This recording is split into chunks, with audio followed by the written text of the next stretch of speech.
What I think everybody fails to recognize, and this is me putting my not designer hat on, but my teacher hat on, my tutor hat on, is that you have spent years being institutionalized. That's what you've all been. And you've been taught theory. You go out of your institutions knowing about theory and thinking that you can practice it.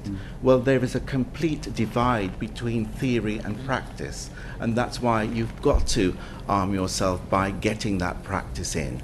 And unfortunately, nobody is going to offer you a job, unless you're Christopher Kane, out there, if you haven't got a track record. So you've got to find ways to practice, and that is, you give up.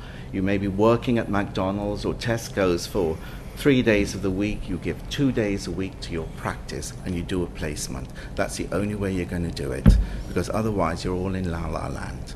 If you're doing a placement, what skills would you need?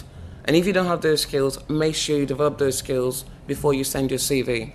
So at least go there and offer them something. Because you're not just going to go and make a cup of tea. You might have to do hand stitching. You might have to sew on buttons. But they're not going to get you to design.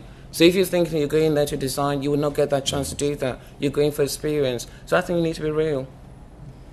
If I could just add to that. I studied in design, and when I came out, I actually wanted to go into costume.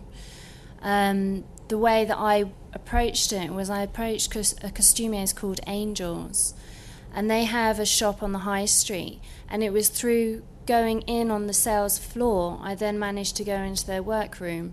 So I think it applies in any sense, in any way, whatever you want to do.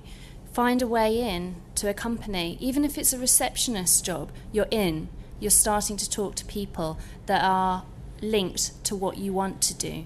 It's like a tree, you just find all the different branches, think of all the different options that could link you to where you want to go to, and just latch on, get in there.